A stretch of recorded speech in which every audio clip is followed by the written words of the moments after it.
So you take one of these, and you take one of these, and you get one of these.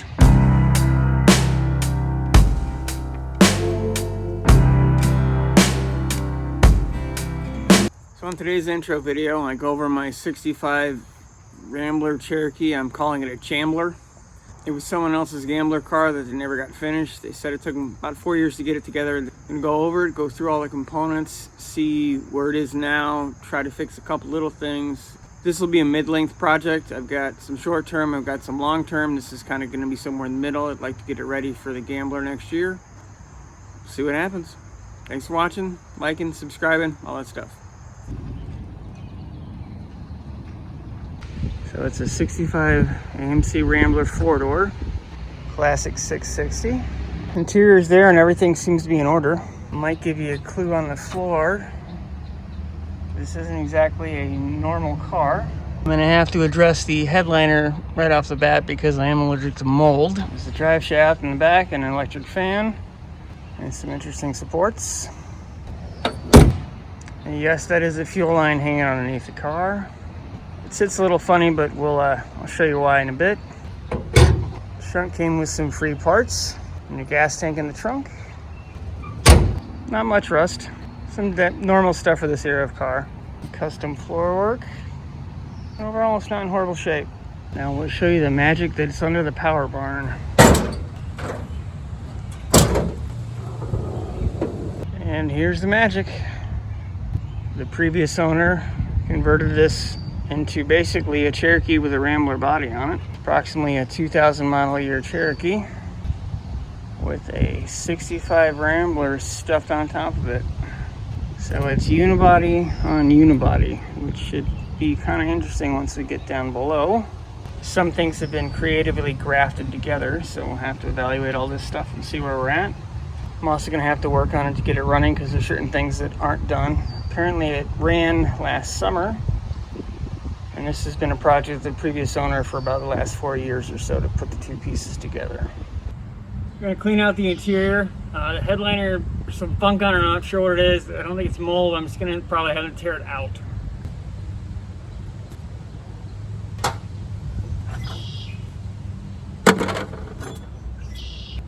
This is probably going to be important. Column isn't mounted the best. Emission's kind of meh. Not sure.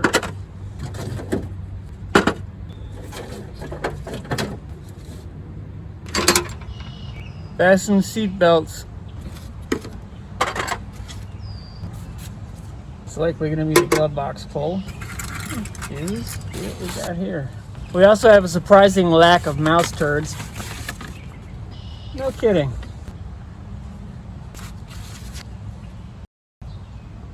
This car was Z-barded.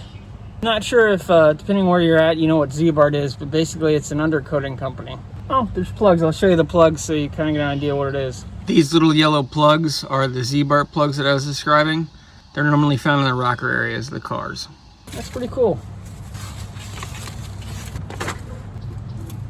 This little piece would have gone on here with the push button latch to release the glove box. Oh, there's a petrified cigarette and some other random stuff in here.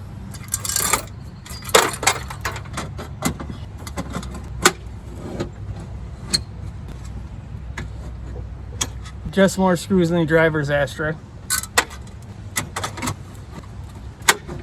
This was a radio delete car. Let's see if there's anything behind the sun visor. Just a bee. Nothing over here. I'll have to lay this out so you guys can see it.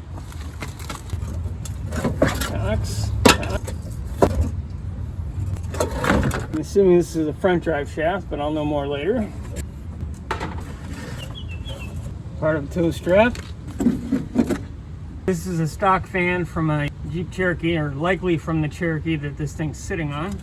This is the banner that was in the back seat folded up. Oh, that's half full of water. Not sure how that didn't dump on the 2+ hour drive down here from where this thing was sitting.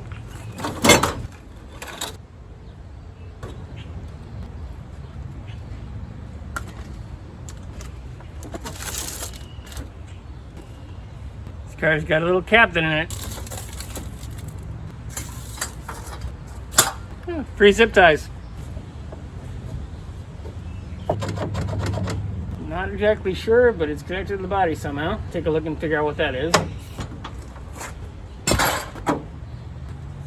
This would be the strut brace in the front that was removed to allow the master cylinder to go through. See if I can figure out a way to put that back in, restructure. Oh, bucket full of goodies.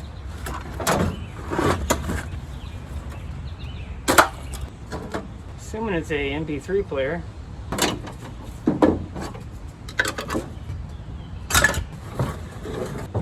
Oh, there's gas in there.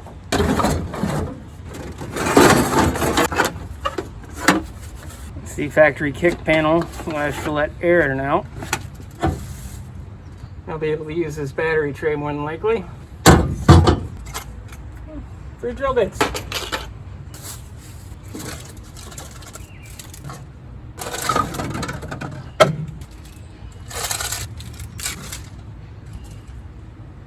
No idea. More free zip ties. With some of the trash out of the trunk, you can see how they grafted this Rambler to the Cherokee. It's serviceable. I'll likely have to redo most of it if I want to keep it. But the previous owner did say it was a gambler car. That was the goal. So this would probably be okay for just a gambler car. So this is everything that was inside the mystery bucket in the trunk. Let's see what's in the bucket of fun here.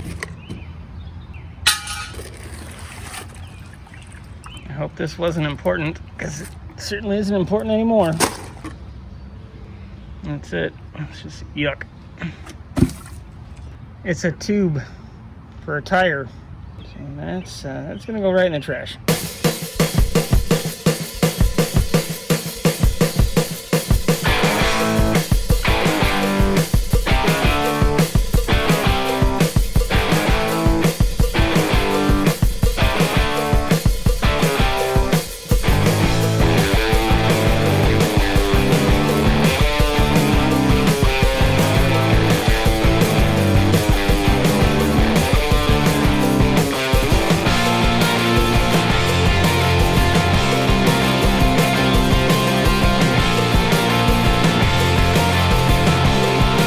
Trying to get it up in the air and see what the underside looks like.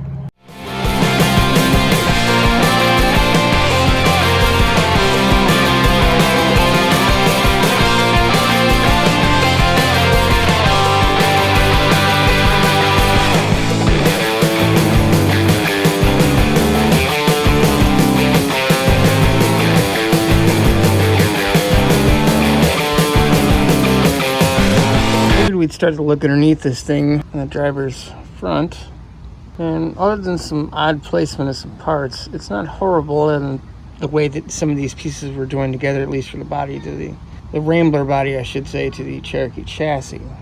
But everything's there, and everything other than the steering looks like it's not poorly done. The real fun is when you get to the middle and towards the back.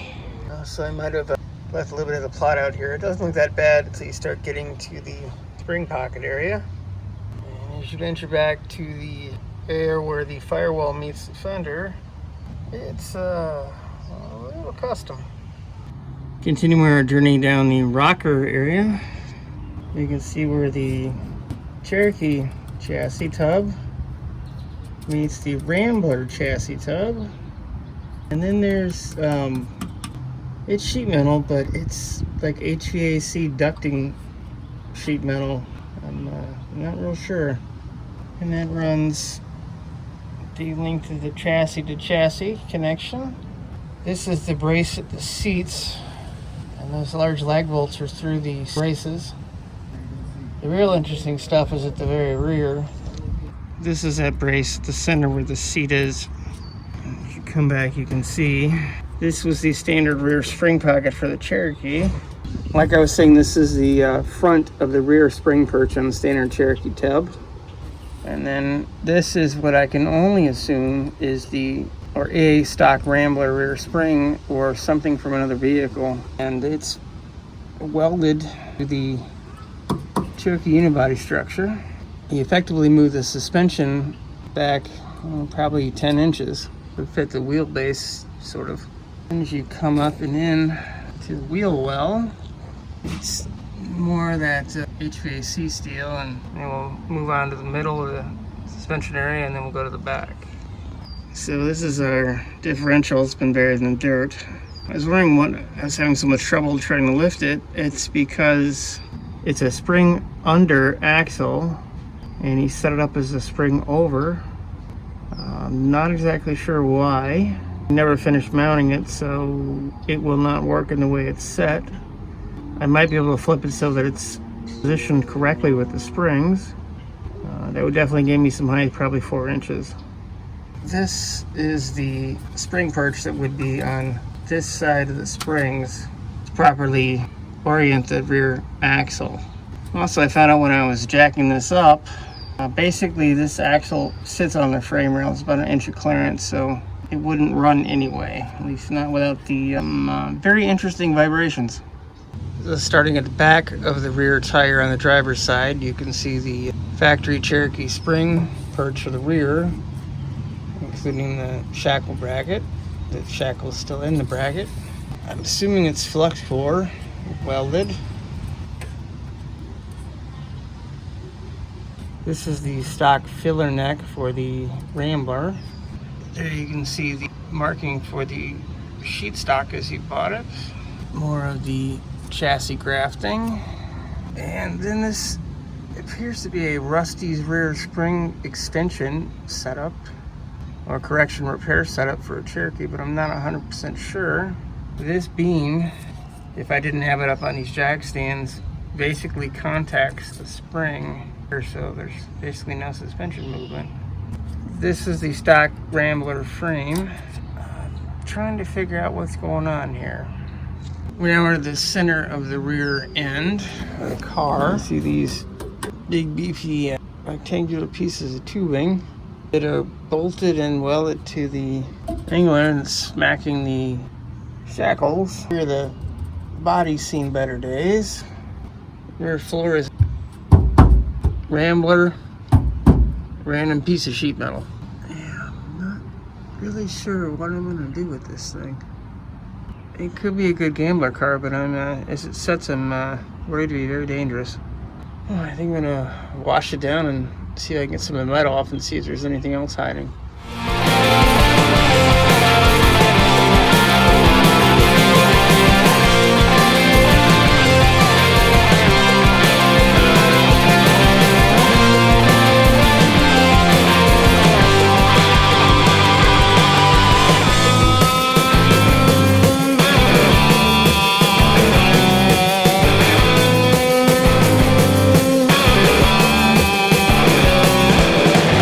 Definitely looks a lot better after a good cleaning with a power washer. I have no idea what this stuff is.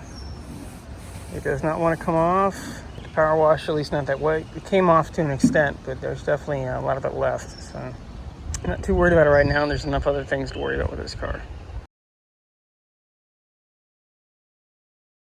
I'm going to see about getting some jacks out of the front part of the frame section in front of the axle, so I can hopefully get the axle out, flip it, and get this thing sitting correctly so I can evaluate the frame and hopefully figure out a way to fix this and make it usable.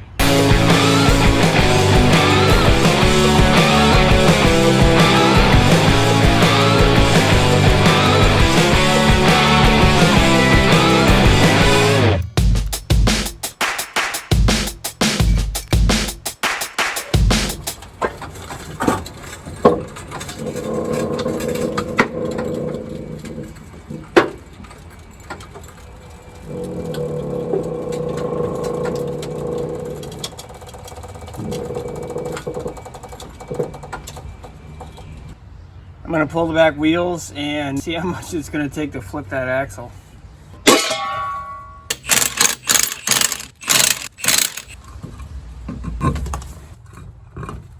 I'm going to take the U-bolts off.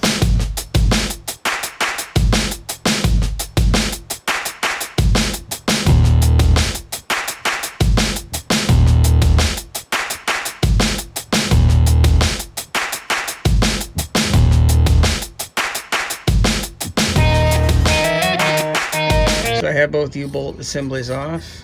The part that fell off in the last video is part of the leaf spring cracked at the pin, which could make putting this together correctly interesting, but I will find out once I figure out what I'm doing to flip the axle. I'm not sure if I'm going to release the rear bolts for the leaf spring, let them drop, put the axle on a cart, roll it back, and roll it up under again. I think that's probably what I'll do because it's just me by myself, but we'll see. I jacked it up from the back, put a 4x4 underneath it. Now I'm going to jack up each end and hopefully allow me to slide the cart in.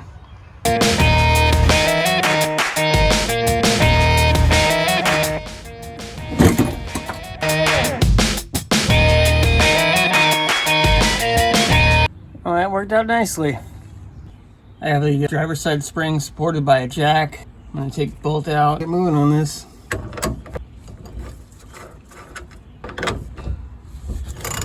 Well, that doesn't fill me with confidence.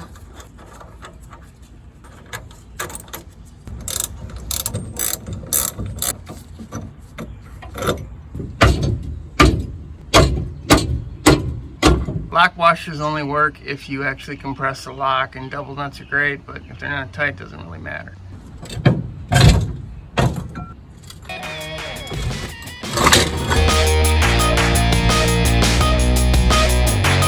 Gives a little better idea of what the underside of the rear end looks like. Let's see what I can do without pulling the old shackle out. Evaluate everything. But I don't think I'm going to trim anything yet until I know where I'm going with this project. This is the top of the driver's side leaf spring, and it's cracked. The pin should easily go back in there. It'll be good enough for rolling it around for the time being, but I'm definitely going to have to figure out what I'm doing with this thing. Let's see if we can take this shackle bolt off.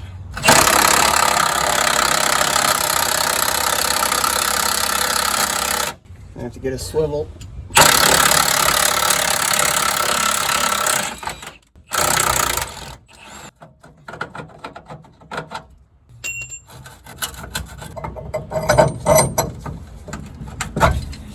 Let's see what I can do about taking off this exhaust mount.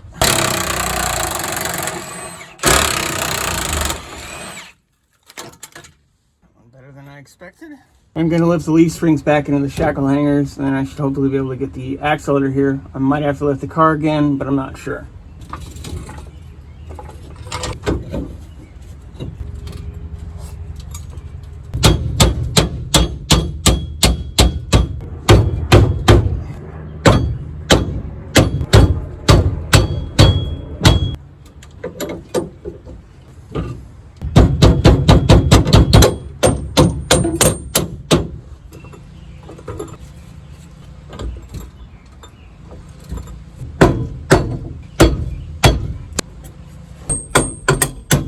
I jacked up the car a little more, measured it. It should be very close to letting the rear end slide under. I canted the pinion up, so hopefully I can get it at least roughly in position. Wow, that's warm.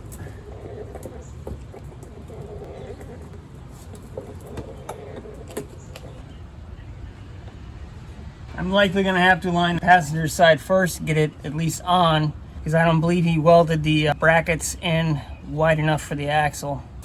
You might not be able to see it. I'm trying to get the little pin to line up in the hole in the axle tube bracket.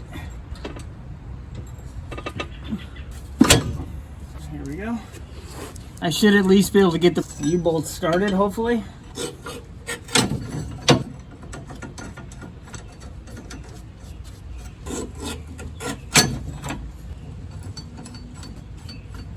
I'm going to try and get this one as close as I can because the other side is going to be a fight.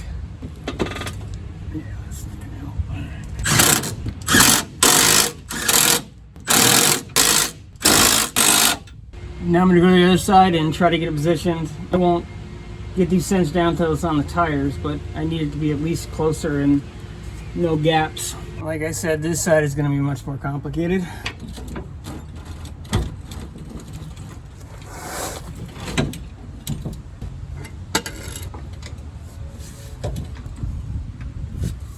We're about an inch away from the pin, lining up with the hole in the axle tube bracket. So you take this spring under there, but that's going to make it more complicated putting that back in. That would likely be easier than this though.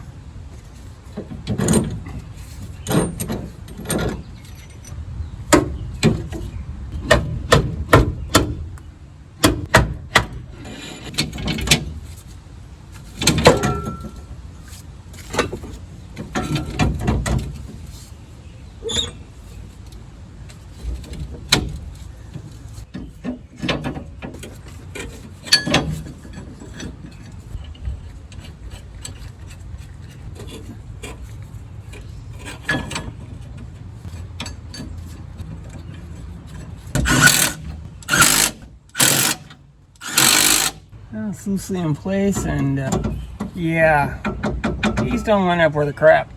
That should still be easier to get in. I'm going to snug the passenger side up, and then I'll start working to try to get this to meet. I'm going to lift the driver's side up, hopefully pull the cart out, and it should hopefully give me some space to get this, which you can probably barely see, positioned.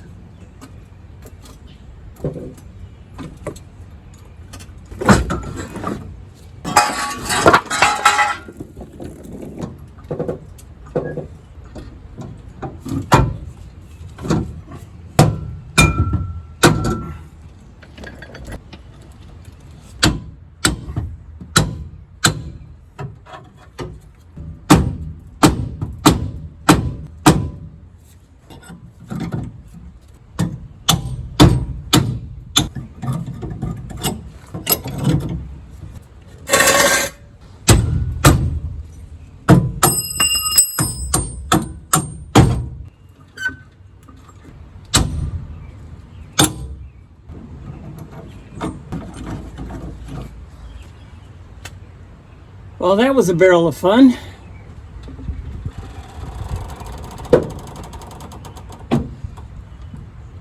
When you get the tires on it, set it down on its wheels. Finish tightening the U-bolts for the axle.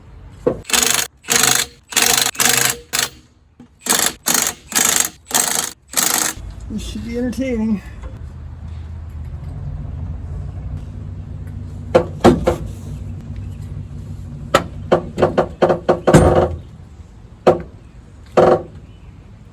On the next video in this series, we will be working on the wiring and doing everything we can to get it started.